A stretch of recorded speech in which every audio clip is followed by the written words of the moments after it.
everybody, welcome to this kind of tutorial. This is going to be a kind of observational tutorial in which I'm just going to get on with some work and you can watch what I'm doing and see, kind of pick things up as I go along really. So this isn't a formal tutorial like I will be doing, this is just, as I say, a kind of watch and see what I do kind of affair. So I've already started animating this sequence. This is for my Patreon video that I will have released that by the time you hear this. So if you want to have a look at the finished piece of animation, do check it out. But in the meantime, this is what I'm currently working on at the moment. And this is a puppet that I've created actually over a year ago, because I'd wanted to get started with all of this stuff quite a while ago, and then various job offers came on which I just had to take because I didn't have any money, so I had to do it. And it was very useful actually, because the puppet that I'm animating with right now looked kind of the same, but there were a lot of structural differences which, when I sort of tested out various procedures over the period of last year, I was able to figure out, I don't really want to make him quite like this, I want to design him more like this, and you know, get various benefits. If you want to get a real shock at just the complexity of how complex, and this isn't the most complex character either, I mean they can get far more complicated than this. But just as a quick shock, not this, no, this node view is nice and cuddly. Now this one's nice and cute and snuggly and lovely, and it just makes all total sense, you see. Except for this little thing here, which, if you're familiar with this program, you won't know what this is. It's because I designed it. It's a node that I created, a UPA colorer. Because if you notice this character's design, he has this kind of outline which goes over the fill colour, and there was a style of animation back in the sort of 50s, 60s, and I think it was called UPA. I hope I haven't got that wrong, but I think it is. And it was sort of started, as far as I know, in America, and it was this sort of very 50s-y kind of style where things were very loose and limp. And on the plus side, it meant that they could create animation much, much more quickly. The downside, of course, on modern creation methods is that it doesn't actually lend itself very well to this sort of out of the box, so to speak. If you notice here, his ear, this is what I'm explaining, his ear overlaps the outline here, the gap in his head. And so I had to create a method whereby it would actually render this bit here and this bit here, but then this bit, it would be completely transparent, so that any kind of background that would sort of cut this area would not be rendered in these gaps. And that took a bit of working out. I won't go into it today because it's a bit involved, and I have to be honest, when I came back to it about a year later, I couldn't remember what I'd done. So I had to sort of unpick it and think, oh God, how did I work this out? You know, because I don't like to sort of use things without totally understanding them. It's just a quirk of mine. So I'm going to put the colour card out, and if I just show you a rendered frame, you'll see that when you render it, these bits do not appear.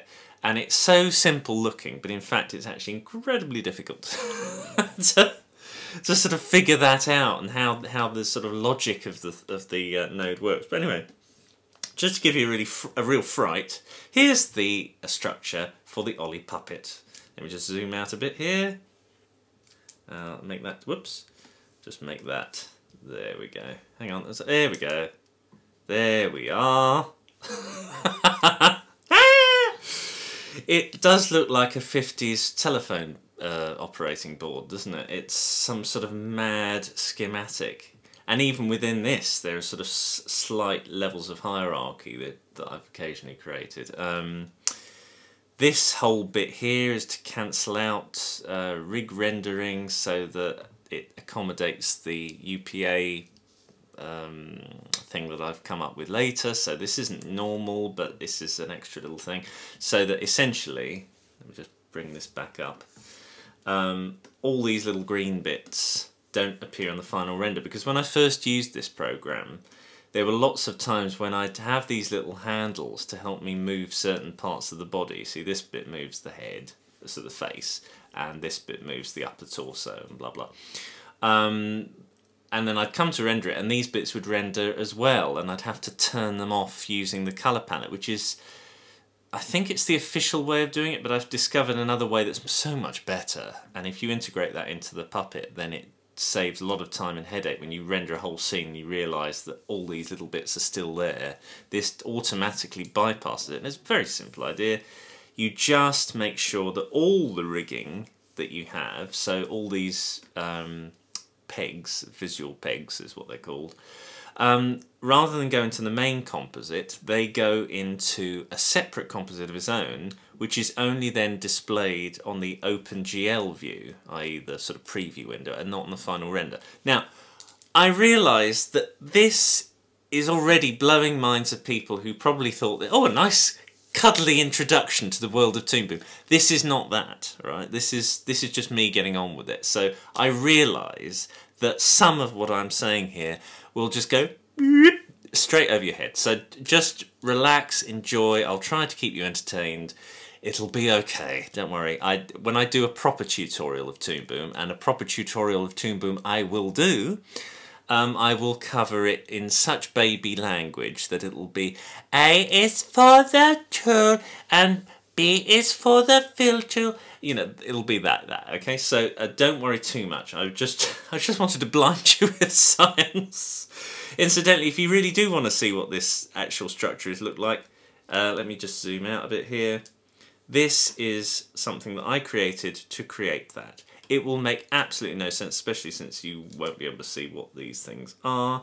But at some point I will go through it and just explain it to you, because it's a kind of an interesting machine of how things work. But it's not really relevant to what I'm about to do. But suffice to say, this creates the UPA effect that I was talking about. So there we go. Anyway, get out of that. Right, so this is the animation that I've done so far. Let me just play this back. So I won't play the audio back. I don't animate the lip sync as I go. I animate to the lip sync and then I do the face later. Because otherwise you're just chasing yourself. And unless it's a very specific expression that you want to get, and then you think, okay, fair enough, that'll give me the motivation to act. But generally speaking, I think, no, if I just animate the gestures and then I put the face on afterwards and the lip sync as well, that's, as far as I know, that's kind of how normal drawn animation works. Certainly not how stop motion animation works. You've got to do the whole thing in one, and not just one character as well. You've got to do 10 characters all talking at the same time.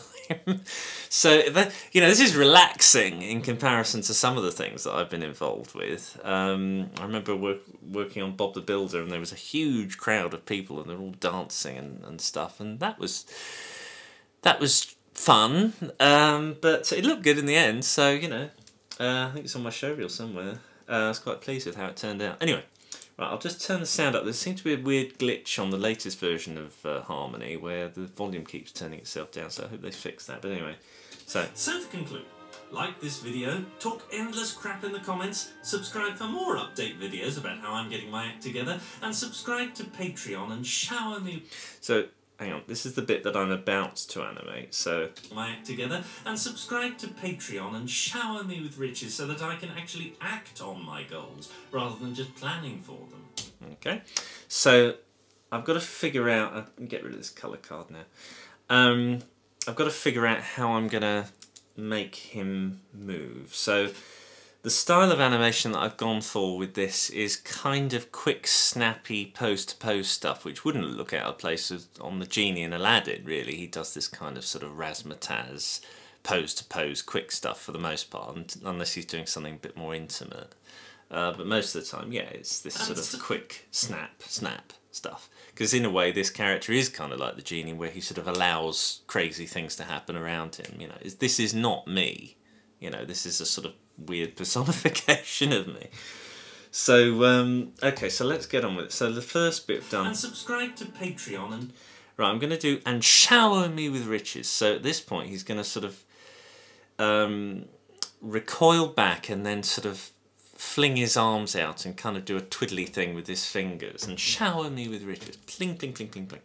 So with any animation, you've got to do the anticipation first. And I have to say, at this stage in my career, well, for quite a long time actually, I don't even think about it. I just sort of do it instinctively. But for anyone who is starting out, I would recommend that you jot down on a piece of paper little thumbnail drawings of where you want the character to go. That's what I first did.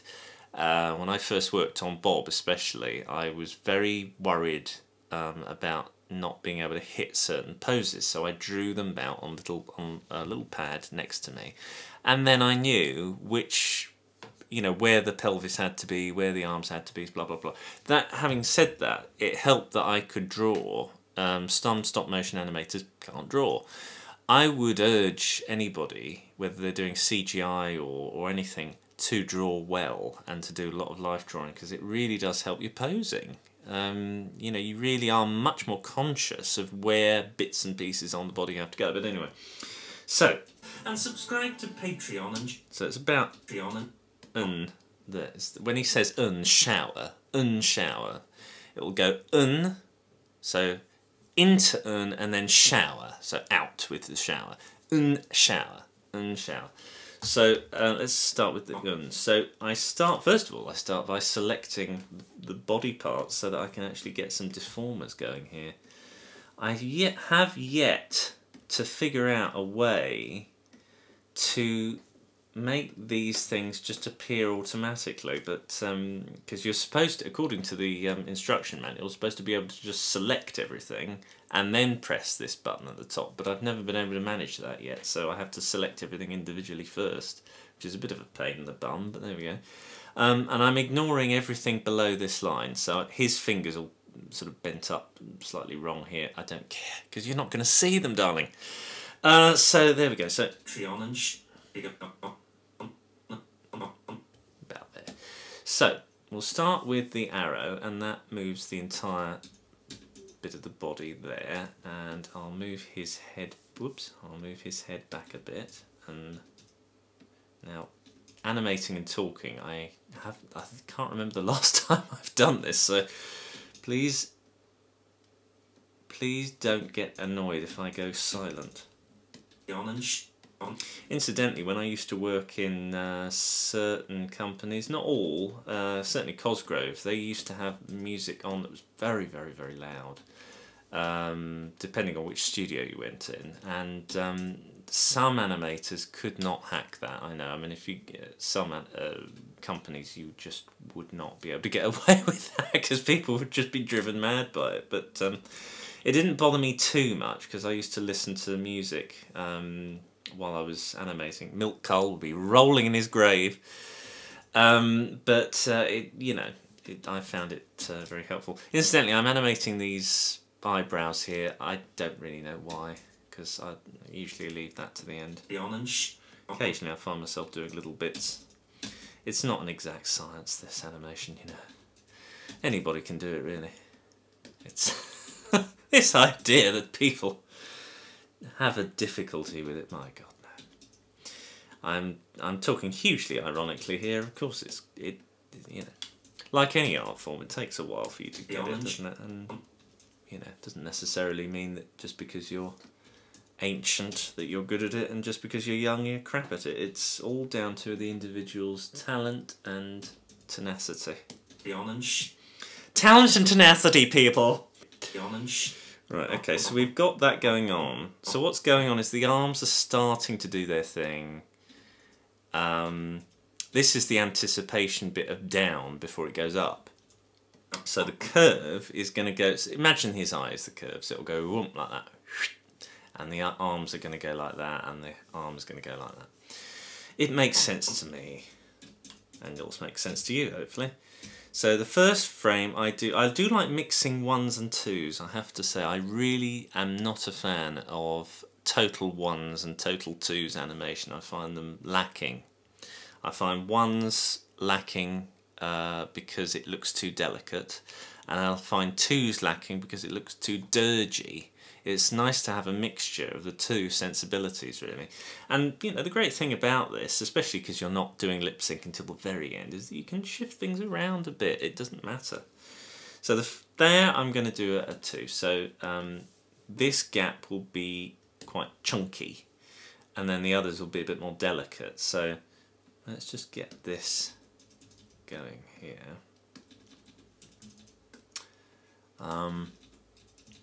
Now while we're waiting for me to get on with actually animating this, haven't seen Coco yet. I have to say, I really want to see it, and unfortunately they didn't seem to sort of let anyone know in this country. They made a big fuss about it in America, but over here it was like, oh, do you want to see Coco, do you? Well, not sure you've... You know, there was nothing about it. There was one advert, you know, in the local press. Do you want to see Coco? There's one showing of it in 8:30. Now, what I like to do is play things back every so often at the proper rate, as well as toggling things back. In the old days, animators used to just flip the pages, which is kind of the old day equivalent of this, just to see where the flow of the action was. And one mistake I made when I was animating drawn stuff when I was a teenager was I thought that onion skinning was the way you animated, and you would turn it on all times and you would have frame 1 and frame 10 and then you would fill in the in-betweens. It's so not like that. You kind of just have to animate like I'm doing now, straight ahead. I don't do position 1, position 19 or whatever. I do animate straight ahead because it's just what I feel comfortable with. But even if you are doing a structured style where you're doing frame 1, frame 10, whatever, where you're doing drawn animation, and I've done traditional drawn animation as well, and I know that it is slightly different, you've still got to kind of animate straight ahead, because otherwise you won't know what the rhythms of the piece are. You're kind of guessing. So I would say, you know, Richard Williams came up with, it's best to kind of come up with a mixture of the two when you're doing traditional animation. This is not traditional animation, this is puppet based, so this is kind of different again. But when you do the traditional stuff, I would urge you to get the acting first. The proportions and the structure and all the rest of it aren't that important in the early stages. So, you know, look at Glen Keane's stuff with the Beast. I mean, the character morphs around all the time like jelly, but the acting's great. Then once you get the acting right, you think, okay, I'll go over it again, and this time I will properly structure it. I might erase a few bits just to get that arm, you know, on model. But the initial phase should be, no, it must be just about pure acting here, and then I'll try and bend it into a structure that actually looks like the character. And I think that's the problem that a lot of animators, when they first start out doing drawn animation, do, is that they think, oh my goodness, every frame has to look pristine. No, it doesn't. In a big production, you would have assistants who do the making things look pristine. It's your job as the key animator, or the main animator, to make the animation look interesting to watch. You know, the performance has got to be the absolute key thing. Then you make it look pretty. So in this case, I'm doing both jobs, and I'm animating it straight ahead.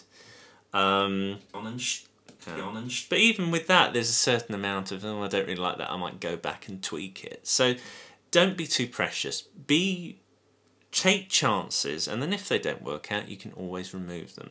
I think it's better to take a chance than to play it safe, because usually playing it safe looks just boring, and then you failed anyway. So there we go. The amount of pieces of animation I've seen that are just boring to watch. They do the functional job, but they are dull.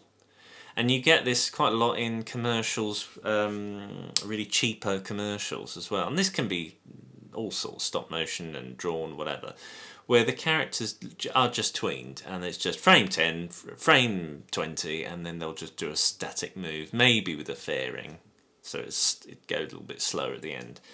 But you know, it just robot stuff, and it's boring to watch. And you know, what's the point of that?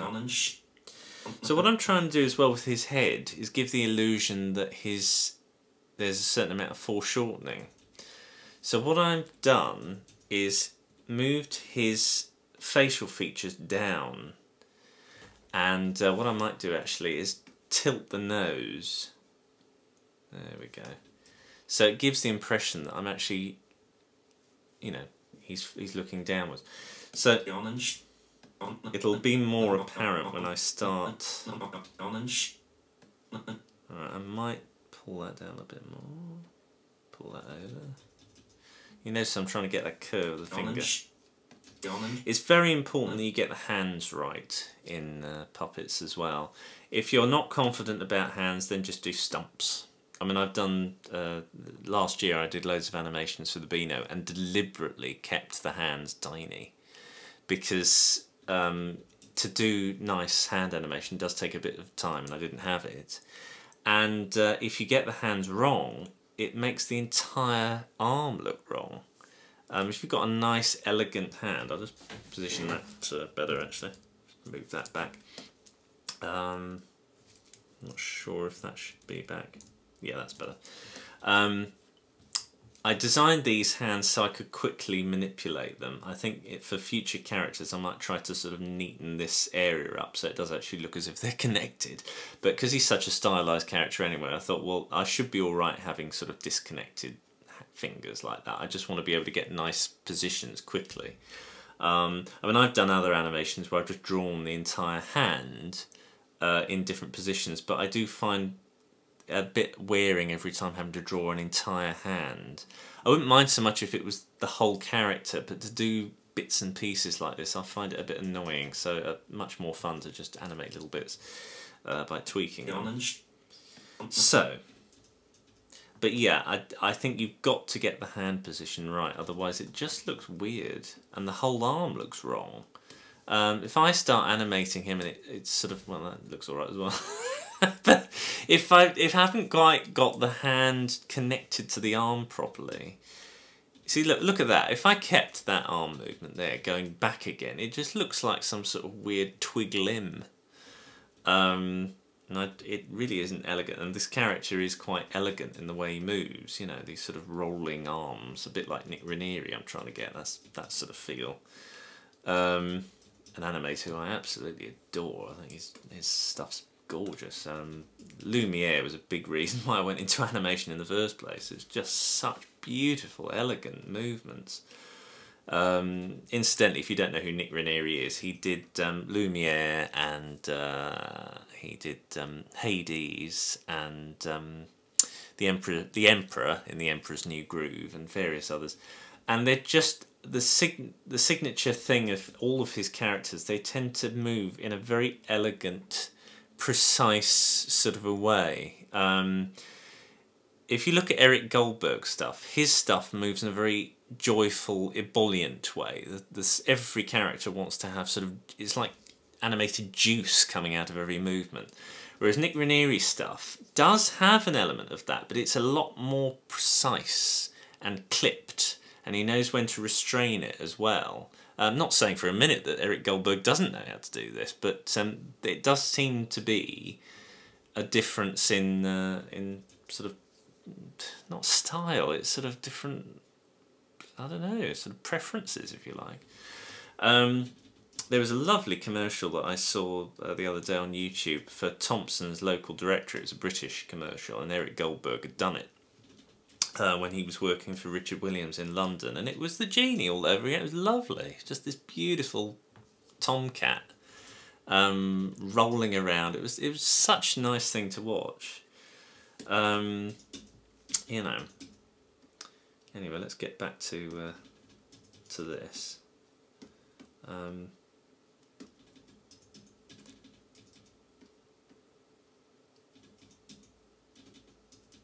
Now.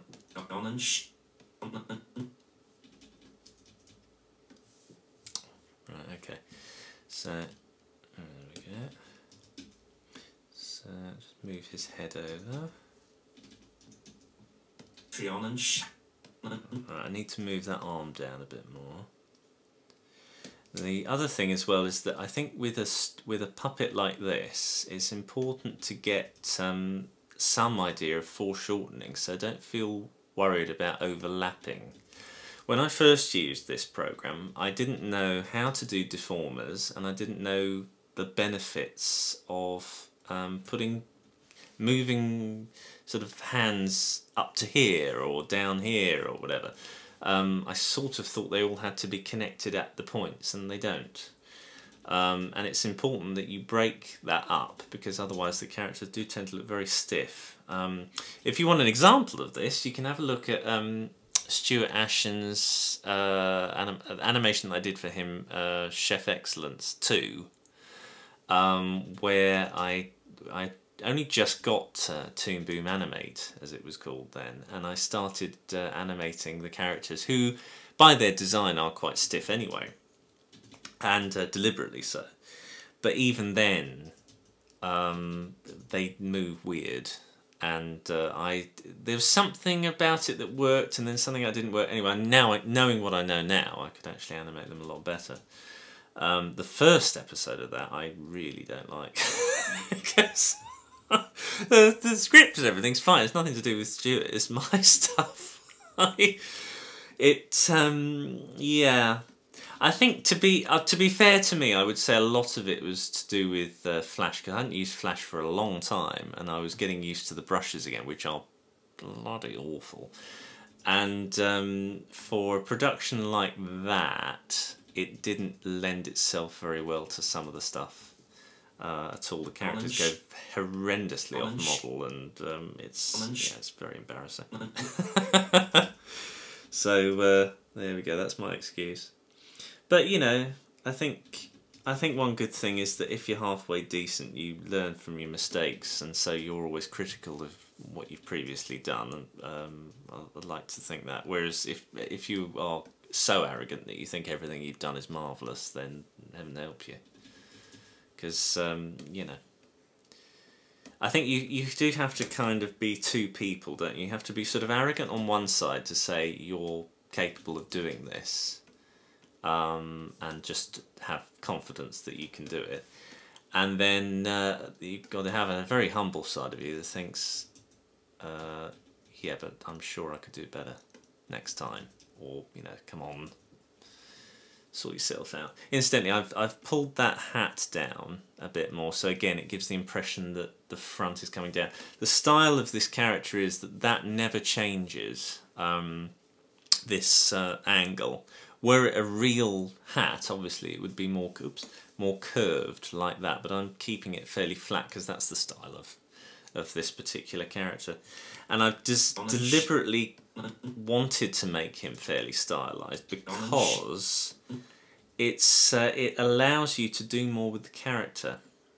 The more detailed you make a character, the more you're sort of putting yourself into a kind of corner, really. You're animating yourself into a corner because you have to animate it realistically. And so that takes far more time, and you know, it's not always the most practical thing to do. There's a reason why animation, when it went to television, looked cruder than when it was in the cinemas, because less money, so less time, so you have to make things in a way that still look appealing but are not taking so long. I'm going to start unpicking his fingers now. Oops, broken finger. Right, so, but that doesn't necessarily mean that it's going to look like rubbish. It's just you have to say, okay, well, these are compromises I'm prepared to make in order to get what I want out of the character. There's an idea I've got, and I really want to do this year, where the characters are more detailed. So the compromise is that the animation will be more basic. More like anime style, where it's just boom boom to a position and then boom boom to another position. There's no fairings, no delicacy at all. But I want the image to look $1 million. Whereas this is pretty much just one character pulling the entire thing off. So as far as I'm concerned, for this particular video, he's got to move relatively well. You know what I mean? So it's I think you've got to sort of pick your battles, really, because you can't have everything unless you've got tons of money and time and people, you know. And even then, I mean, even in feature films, there is a producer saying, "Come on, we've got to hurry up," and you know, you've got to make sure that whatever's going on is worth it. I mean, Ratatouille, they had quite a task on their hands, as far as I know, for that film, because they had a real problem with the script, unfortunately, and Brad Bird was brought in at the 11th hour to fix things, which can't have been very nice for Jan Pinkover, the original director, he did Jerry's Game, and he was a fantastic animator, and it must have been bloody awful for him because it was his baby, but it just wasn't working, and they needed it to work.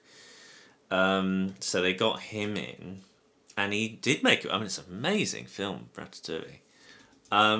But the downside is that you have got to make this, and you can't change things too much where it's not practical. You know, and a really seasoned director can't be totally, you know, diva about it and auteur about it, because you've got to make the bleeding thing, you know. And every director has their methods. I'll twist that hand round there.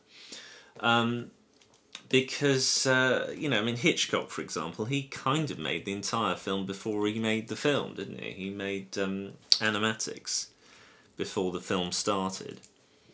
He would make very, very detailed storyboards and scripts and everything before the film started, so that, you know, he wouldn't have to spend quite so much money and time when he was on set. I'm just going to shrink that down and then pull these out a bit. That's it. So it gives the impression that the wrist is turning round. There we go.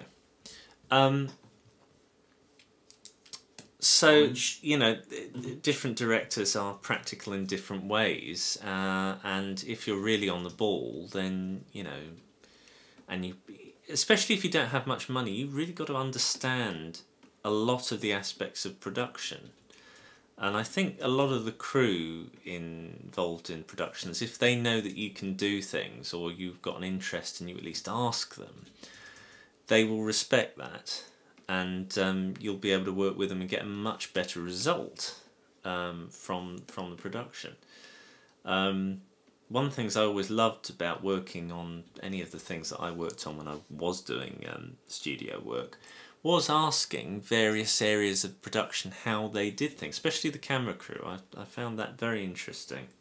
And these were the days when film was being used. When I was working on Bob years ago, it was still on actual film, which is, I mean, it's, you know, archaic now. And we used to have to play back audio on tape, actual cassette tape. It wasn't, I mean, we did have computers and everything, but it was strangely, you know, not connected up. I mean, they changed it a lot later, but it was, getting back to everything, it was wonderful working with you know, camera people, because if you had a really good camera person like Ian Karim, who would faff about like nobody's business on every shot, making sure that this bit wasn't right and it was right and this bit was right. Yeah, he went through the entire production trying to sabotage it. No, he wanted to make everything look gorgeous, and he did, and he really did go out of his way to make, which some would regard as, you know, just a kid's show, but he really did put a lot of heart and soul in. When you've got someone around that working like that, you want to do your best as well, and you think, okay, well, certainly for shots where there was a lot of you know, sometimes there was green screen or you were worried about flare going into the camera and stuff like that, I would try my best to make life easy for him likewise, and he would, you know, try to make life easy for me. I mean,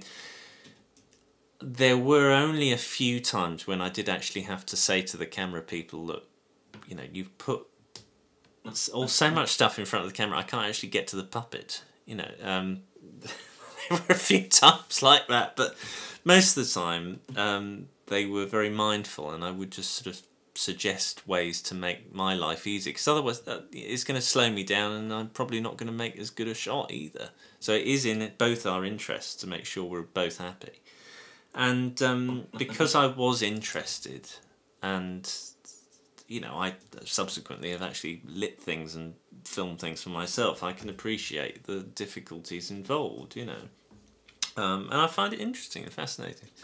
I like aspects of editing and and just all aspects of production. The only thing I find really difficult that I hate, that I appreciate in others, but I absolutely cannot stand, is model making. Hate it.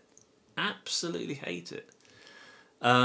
Massively appreciate what people can do, because I can't. I have not got the patience for it. I can fiddle about with somebody's eyelids for hours, and have done.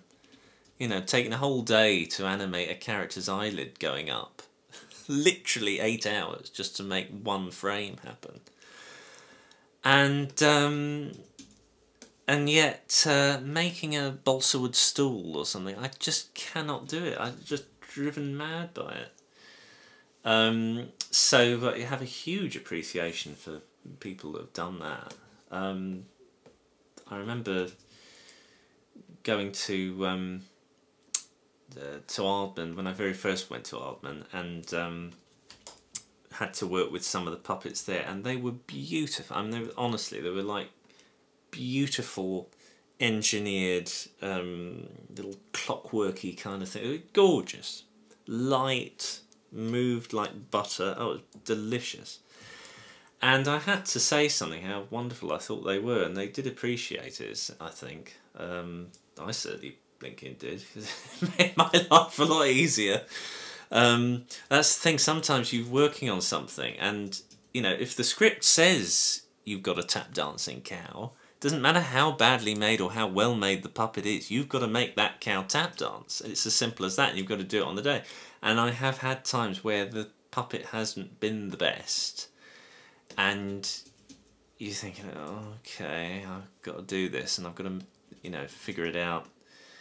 And had to probably use so much fishing wire to keep the character upright, or whatever it might be.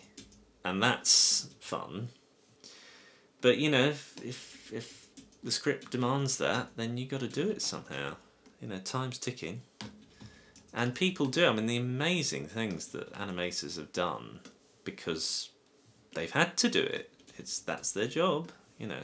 I think that's kind of one of the things I quite like about animating, is that, certainly animating stop motion more than anything else, is the problem solving aspect of things. You really have got to think. That's it. You've got to think quite laterally with a lot of the issues that you come across. When you've got drawn animation, it's not quite so fiddly in that regard, because you don't have to worry about gravity, pardon me, for a start. And you don't have to worry about, you know, making elements look like what they are, because you just draw it, you know, and it's all down to your competence. That's all that is. And I'm not saying, oh, that's all that is, but yeah, that competence thing, I could do it in my slick. No, it's not.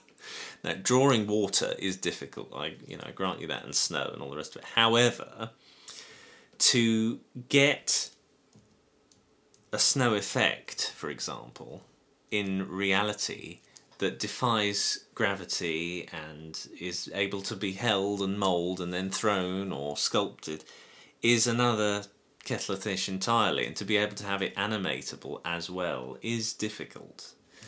And and with varying degrees of success as well. I mean, it depends how high class the production is.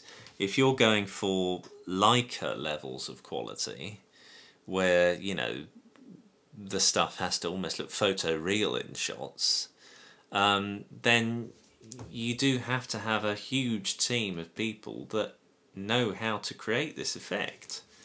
Because, you know, you can't just do it on the day. You've got to plan this stuff and really figure it out.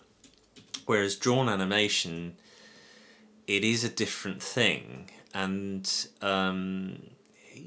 you know, there is a certain amount of...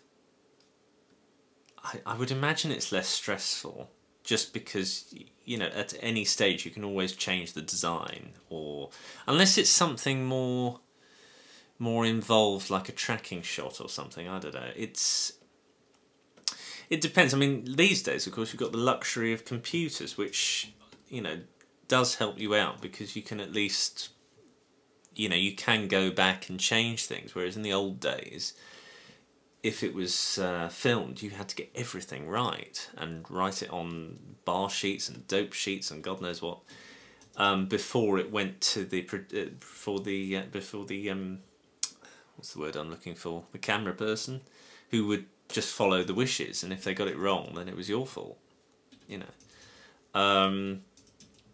So I think there we go.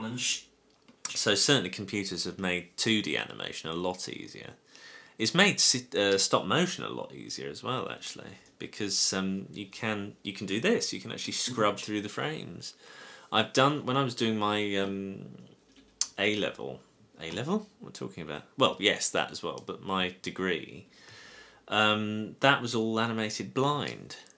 And I'm glad I did start that way, because you really do understand your craft a lot better when you're animating blind. For anyone who doesn't know what animating blind is, it means that you, whereas I am right now watching the footage as I play it back. So if I want to play back this little sequence, I can go bip, there we are, and I can even see the previous frame like that. Techno, yeah, okay. But if you're animating blind, all you see, if you're lucky, is the current frame. That's it. So what you have to do is either draw on the monitor screen and hope that you kind of understand what your little scribblings mean once you move the puppet, or you have little pieces of wire on the set called frame gauges, where they kind of give an impression of where the puppet was last, where bits of the puppet were, rather. And that's how they did Nightmare Before Christmas, for heaven's sake. You know, there were lots of frame gauge and that. They did have a bit of frame assist then, but it wasn't nearly as sophisticated as it is now. And, you know, competent as the animators were there, and there were some excellent animators on that, it still makes life difficult. And probably less prone to experimentation as well, I would have thought, because you want to make sure this is right. So it's every shot is a compromise between experimenting and making sure that this is okay, because if you mess up, that's the entire shot gone. That was the other, and that's the most horrific thing about stop motion. In any other form of animation, any other form, drawn or anything else, if you make a mistake, you've still got the original cells, drawings, whatever, and you can say, okay, well, we'll just, you know, we'll go over that and do it again. I mean, you know, it never gets to that stage anyway, because by the time it's gotten to cell stage, you've seen the animation so much through endless amounts of roughs and cleanups that it couldn't go wrong. You know, unless the director says, okay, well, we're scrapping that scene, or I'm just not happy with the performance. That's kind of different. I'm talking about if the puppet falls over or breaks an arm or whatever like that, or there's no film on the camera. If any of these things happen, that's it. You've just got to start right from the beginning again. And it is incredibly stressful, I have to say. There have been several shots where I've worked on in the past where it is terribly scary. And you think, if I drop this puppet that weighs so and so. I might have been suspending it from the ceiling or something, doing something ridiculous. And think, if I drop this, that's it. I can't salvage this, you know. I think I had one time where the camera assistant that I was working with didn't put any film in the camera. It's the classic thing. And she was so embarrassed and upset, and I thought, oh, well, that's one of those things. Had she told me on the day, I would have been less happy, but oh, doesn't matter. Do it again, it's alright. Probably do it better next time anyway. You know, but it was sweet of her to care. Because it was much nicer for her to be sort of, oh my god, I'm so sorry, rather than, yeah, I didn't do it, what do you think? Yeah, that would have been oh, well, I'll tell you what I think. There we go. But I do like, you know, animating in stop motion, because it does feel a little bit more sort of, it feels more like real life slowed down. Whereas this, I mean, I love this as well. And I, don't get me wrong, I'm not one of these weird purists that think any particular form of animation is somehow better than another, because I really don't. I think every form of animation has its own pluses and strengths. Let's just have a look. I'm getting there. I think I want to try and get the hands. I better think about this now. Stop waffling, Ollie. Now, I've just thought of a better way to animate this. So I might go back. See what I was talking about? Deleting previous ideas. I'm going to get rid of these 3 frames, or rather I'm going to get rid of those 2 and reposition the hands. It's me talking, that's what it is. Do not talk when animating, it's not a good idea.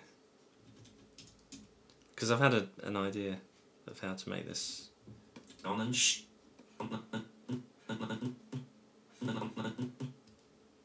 and there we go. I do think, you know, certain forms of animation lend themselves to different types of joke. I think if you were to do Wallace and Gromit in CGI, it wouldn't work, because there's something about that world that only works with plasticine. There's just something weirdly, surreally charming about the expressions and the way they move and stuff. You could probably recreate it in CGI, but you're still going for a stop motion look, so why bother? You might as well do it in stop motion, just enjoy it. Rather like they did with the Lego movie. I could not believe that was CGI. They just did such a good job of it, and I understand why they did do it in CGI, because there were some very complicated shots in that towards the end, but they went for a stop motion look. I totally understand why they did that, and it makes total sense. But I don't think that Toy Story would have worked in stop motion, because there's something about the subtlety of the way CGI characters can move that lends itself to that particular story. I've yet to see a piece of stop motion that does that kind of thing. This is very controversial of me to say this. I think, you know, and you know, we're talking the world of Leica here, whose stop motion animation in technical terms is probably the best, and it's just the best. I mean, it's just so delicate and God knows what. But I think CGI does subtlety of expression just so effortlessly. And there are quite a lot of jokes in Toy Story in particular that lend themselves very well to very, very subtle expressions, which I do think only CGI really can do, even better than drawn and stop motion. This is very controversial stuff, but this is what I think. You know, so I'm not precious. If I think a project would work better in one than another, then that's what I think. But I don't want to see. This is what I'm not saying is that therefore CG is better. Because there are plenty of examples where CG is certainly not better and is used for some bizarre reasons that I can't quite understand. That people think it's cheap or that it's somehow better because it's CGI. I don't, you know, so, oops. So, you know, do not think that I think one is better than the other. I really do not think that at all. I think, you know, if Toy Story was done in stop motion, it would be a different film. Put it that way. Let's go with that. It would be a very different feeling production. And I just think it would, because of the stop motioniness, I think it would sort of distract from the kind of story that it was telling. Whereas with something like Coraline, stop motion was perfect for that. It needs that kind of slightly quirky, delicate, dainty feel to make it picture booky. And if it was CGI, it would lose something. So I think, you know, that was... I absolutely adored Coraline when I saw it. It was really, really nice. And the more I see it, the more I like it.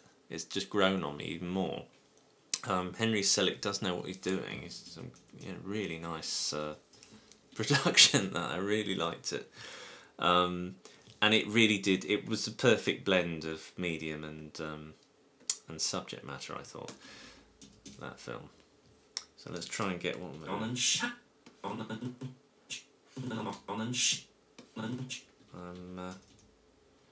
Right, move that back. I'm having to sort of... I think sometimes with anything you kind of have to destroy it to create it. Let's get that back with that. Oops, and there we go, that. I'm not normally this slow, it's because I'm talking. Move that round. I'm trying to get this sort of curve. There we go.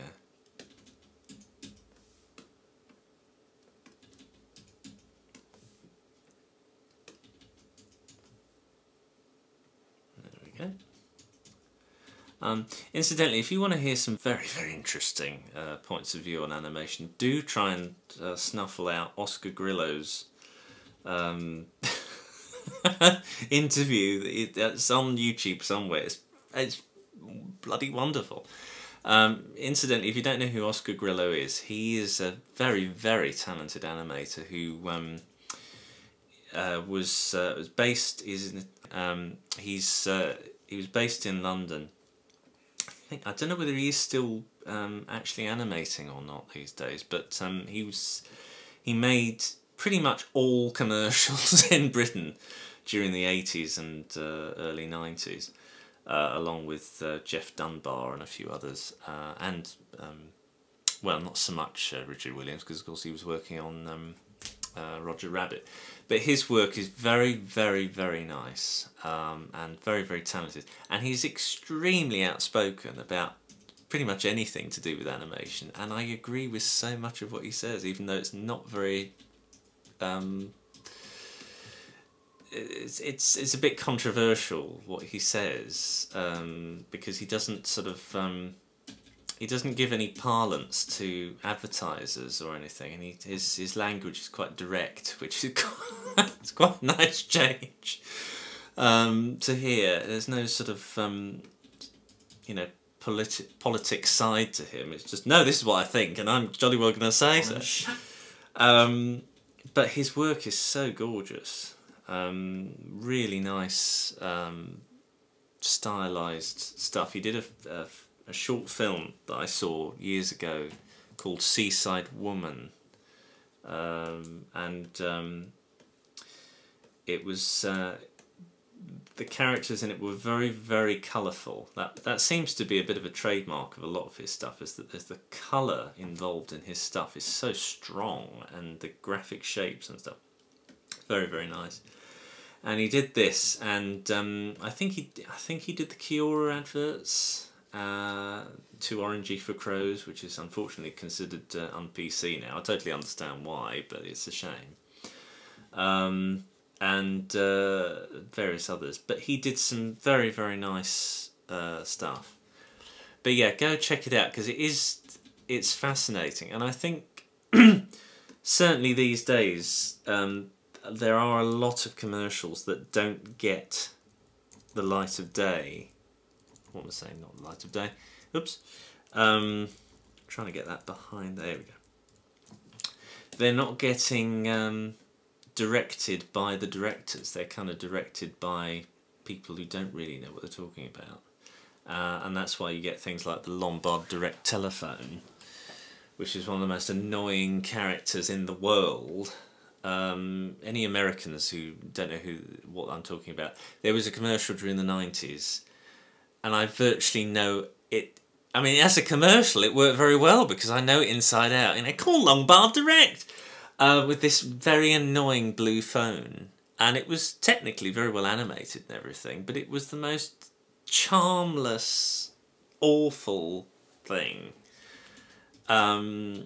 At least the character design was very good. I'll give it that. There's far worse that's out now. My God. But I think you know, there was he disliked. I'm not quite as with him on this, but he disliked this trend of animated commercials that were kind of semi-realistic, which was the legacy of Roger Rabbit. You know, everything suddenly had to have an live action with integrated characters, and his ideal commercial was a white screen with a character coming on talking about the product in an interesting way. And I have to be honest, I'm with him on that, because I much prefer a nicely animated, not even nicely animated actually, just interestingly animated character, just that character talking about the product and nothing else. No music even, just, hello, I'm a representative of the Toothpaste Association and I'd like to talk about blah, blah, blah, blah, blah. Oh, musing. In fact, I did a commercial very recently for King of Shaves. I'll put a link up if you like. And we were trying to get back to that simplicity, and I was quite pleased with how it went out, because it did remind me a bit of those sort of commercials. And this was quite elaborate as well in comparison to the sort of commercials that you know, I was sort of referencing in the 80s. I mean, a lot of commercials were literally just a white background and a bloke coming on saying, buy Chipham's, I don't know, lagging or something. And there's sort of a charm to that simplicity, I think. Yeah, there's something ugly going on with his finger, because it's not, it should go like that. I'm going, and then there.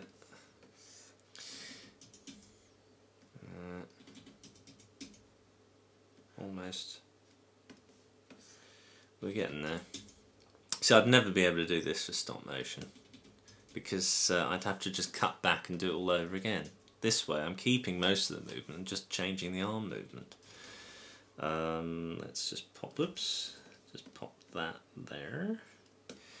I know it's a bit ugly here, but if it's only one frame, it should be fine. It's all good. Move that there. I don't, you know, you can be very puritanical about frames, but I think so long as the general movement's correct, you can get away with quite a bit. Certainly on big movements. If you got little ones, then yeah, you do have to be more particular.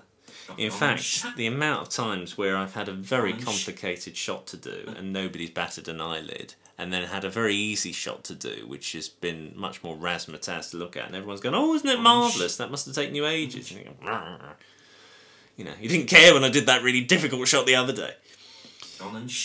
There we go. Right, I'm going to bunch the fingers together, because this is the bit where he's sort of building up the energy before he says showers. So, let's just move that back. Incidentally, I love commercials. I love them. I know I shouldn't really, because of you know, generally speaking, they're sort of peddling an idea of trying to sell you commercialism and all this sort of stuff. And I have to say, you know, I much prefer commercials that sell, you know, washing powder to loans or something like that, you know, because it's an actual thing. It's not some sort of weird mythical thing that, you know, causes upset. It's a real thing. There we go. That's all right. Yeah. And there were so many of those sort of commercials in the 80s and 90s. It sort of became more about money commercials much later on, didn't it? There we go. I'm going to do something with his eyes because I think they're a little bit too... I'm going to give the impression that they're foreshortening, maybe? So, oops, not that. I'm touching the wrong thing. There we go. I've put the pivot point there so that they do shrink from that point. So it gives you a bit of extra animation for free. Oops. Well, I'm going to pull that down a bit more because that's not compressed enough. I want there to be a lot more sort of bounce to this. So move that back. There we go. Now, I think we might have to do something with that arm because it's coming out a little bit too far for comfort. Boom. A little bit out, a little bit out. There we go.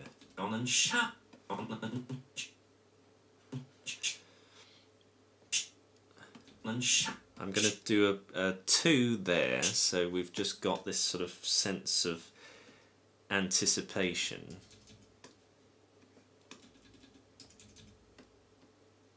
It's interesting talking about 1s and 2s because Coraline was very unusual in the sense that it did use 1s and 2s.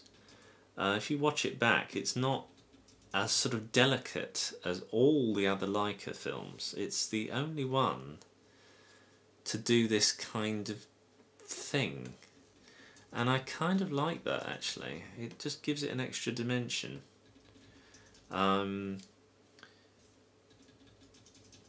If you watch the Canterbury Tales, if you've ever seen that, if you haven't ever seen it, do look it up on YouTube. It's bound to be there somewhere. And they did stop motion, and that had a sort of mixture. I think they were animated in Russia or something, or Czechoslovakia. That seems to have quite a strong tradition of stop motion. And they did that.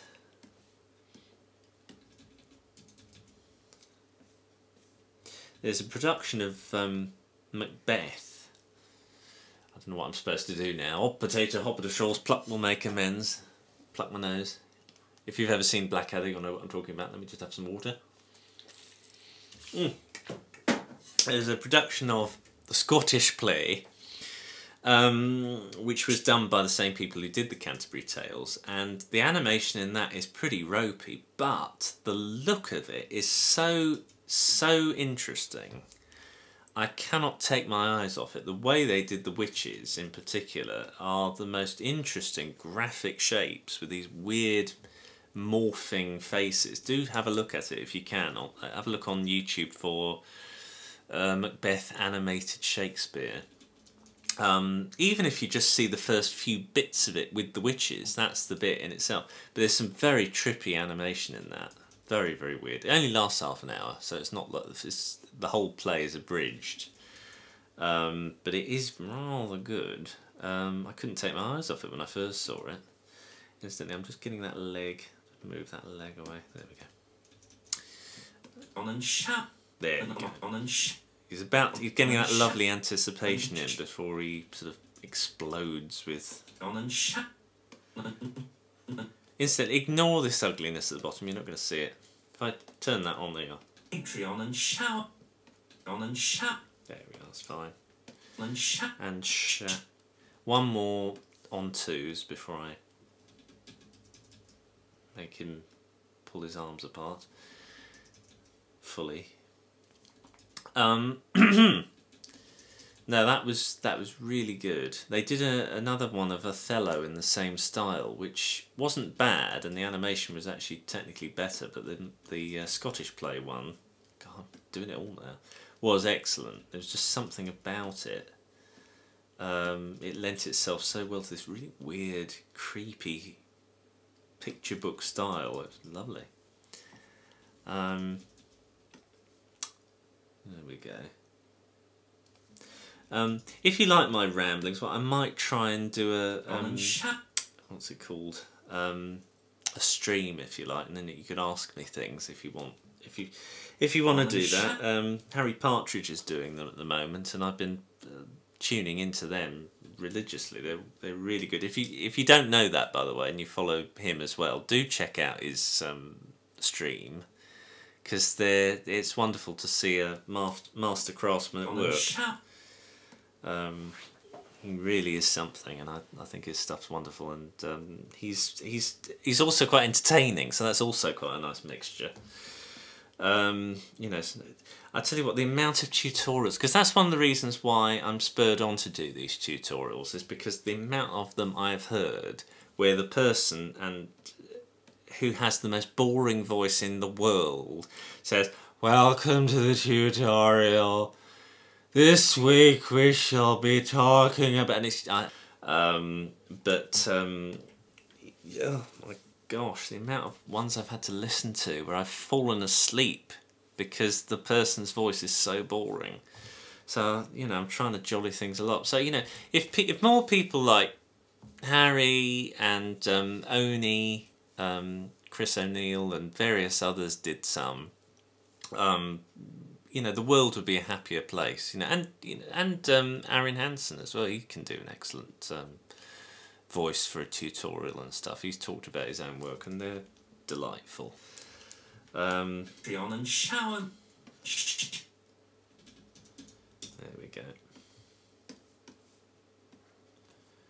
And unfortunately, when people are talking about computers, it does tend to, if you're not careful, get the hello brigade. Hello, if you haven't used this piece of software, then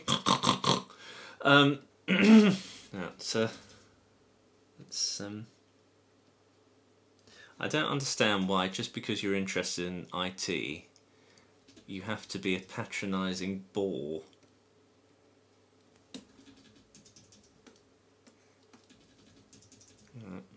On and shower. And shower. Actually, yeah, I'll stick that one there. On and shower. And just pull it apart a bit more. There we go.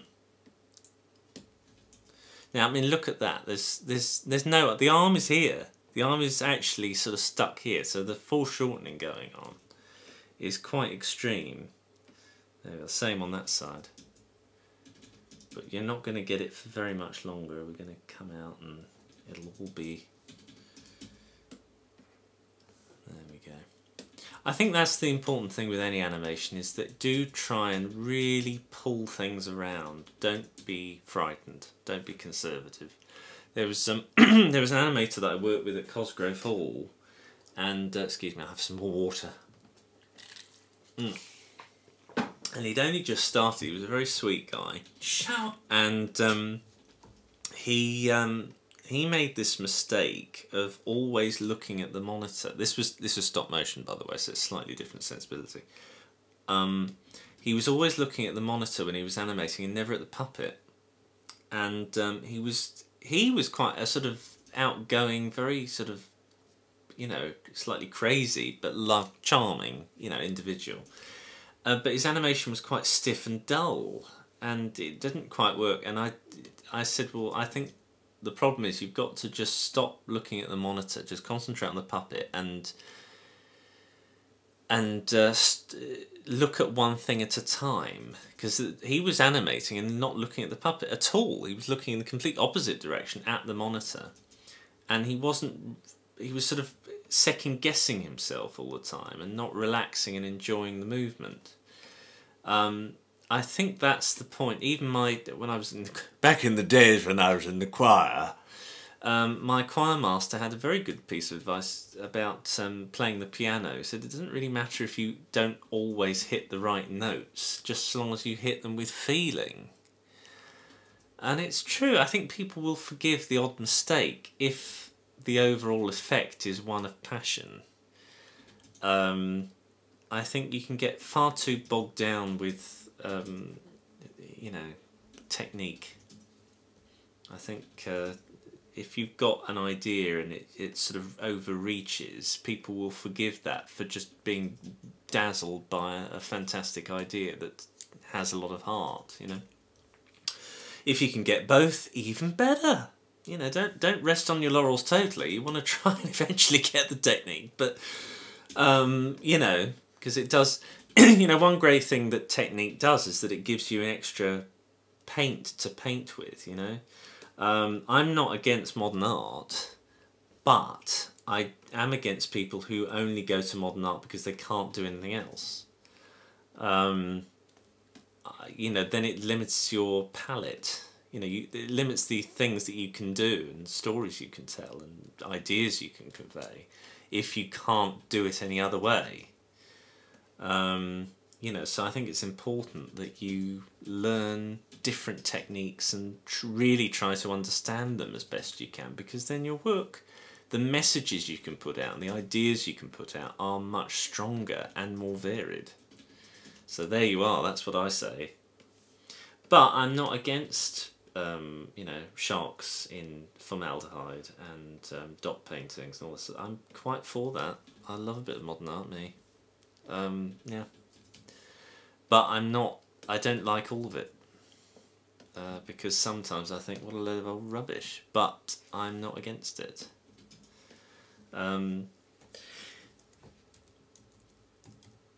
I think as a sort of general collective, it kind of enriches all art, doesn't it? If you've got a modern artist come along and comes up with a new idea which has never been done before. Have I done this right? Shower.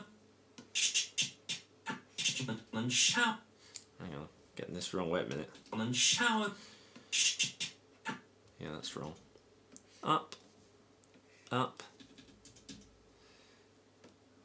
Up. I want to try and fan these hands out eventually. I mean, Walt Disney himself was kind of he was always a contradictory man. He was Ward Kimball. Now, did he get an Oscar for Plunk, Whistle and Boom, or whatever it's called?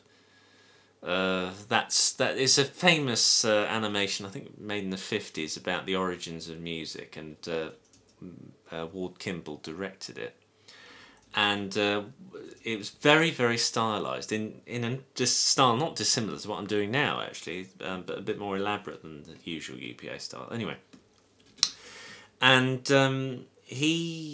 Disney was not a fan at all, but it won an Oscar, so he sort of thought, all right, I'll allow another one, and they did make another one, but he really wasn't keen. He wanted things to be quite delicate. So this is a strange. On the one hand, he could be slightly Philistines rather, Disney, and then on the other hand, could be very, very forward-thinking and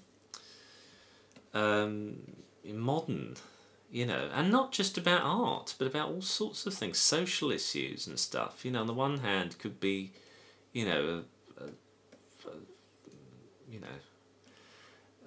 bit of a sort of fossil, and then on the other hand could be quite a forward-thinking sort of modernizer. You really can't pin him down as much as people would like to.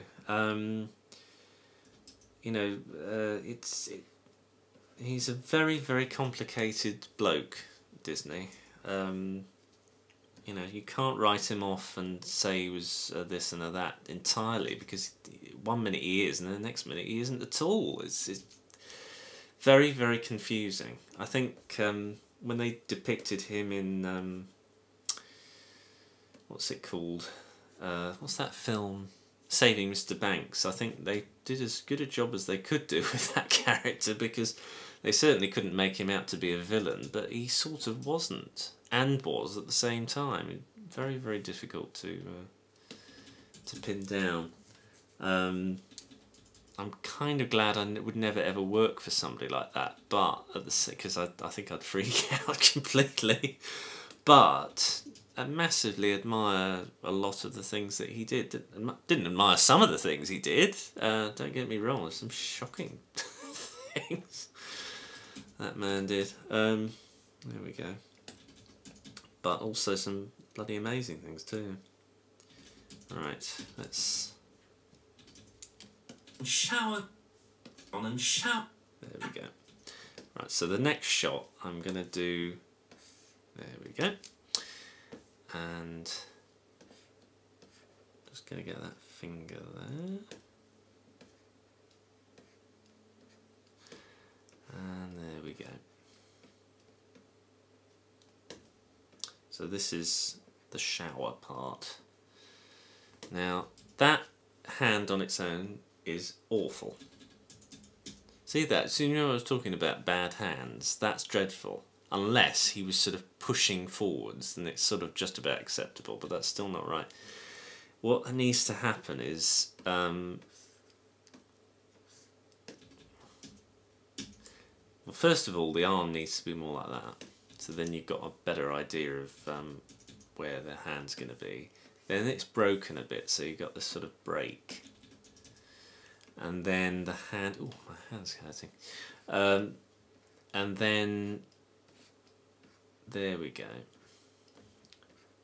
I'll tell you what, it's quite a good tip to learn how to position any character. I have to mention it, I'm afraid. If you look at Disney positions for very, very good, strong positions, standard positions, particularly Milt Kahl's work, his stuff's very, very nice. It's a good idea when you're learning to draw them, almost to trace them, because just to understand where the lines go and why. Because it doesn't matter how much you look at them, it's only by sort of trying to recreate them that you really truly understand what's going on.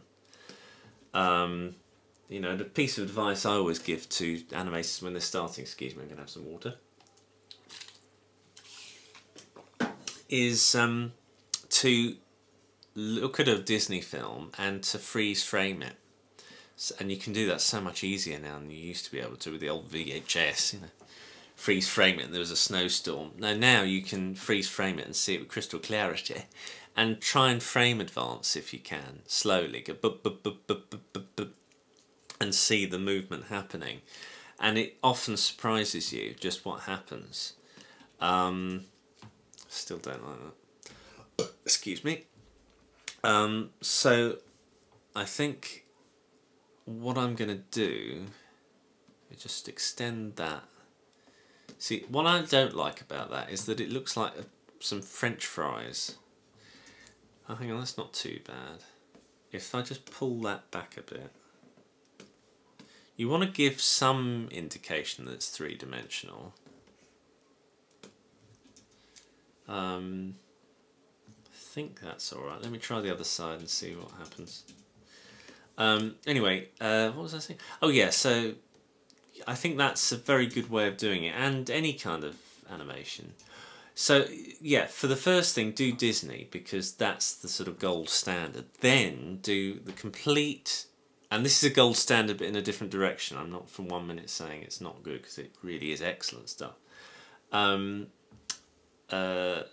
Kricfalusi stuff, the creator of Ren and Stimpy. Look at his stuff, which is completely the opposite. It's very, very strong poses, but often impossibly reached. So no way. I mean, there's a shot in one of the episodes where Ren bends his arm in, I think he has about 4 elbows, and yet still manages to get a particular idea of a pose. I could not stop watching. It was fascinating. I mean, I absolutely adored that show. I remember when it came out fresh, it was brand new, and it has influenced everything. I mean, that man has single-handedly influenced most Western animation. It's it's as simple as that. The man is a genius, really.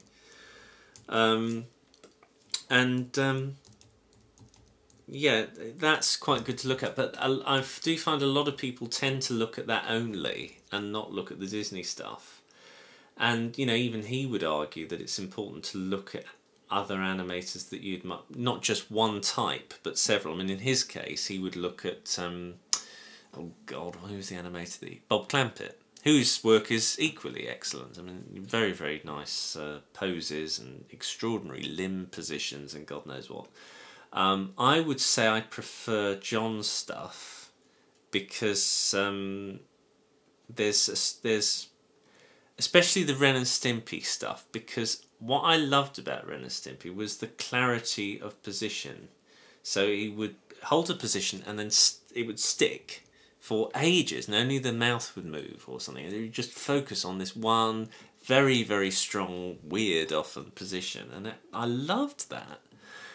And whereas Bob Clampett's stuff tends to move quite a lot and doesn't stop moving. It fidgets about all over the place, and I do find that a bit distracting, to be honest. That's my personal preference. But he does this stuff, and that's what I took from it. It was just really, really strong. And of course, you know, other animators, well, so many other animators have done that. Aaron Hansen does that. Chris O'Neill does that. Psychic Pebbles, Zach Hadel does that.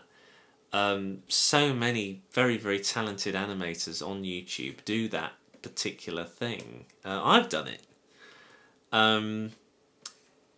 Because it's so much fun to do, and lots of, I mean, who's the Butch Hartman kind of does it, and the creator of SpongeBob. I mean, SpongeBob is so similar to Ren and Stimpy in its sort of ideas and attitude. You know, it's sort of kept that going.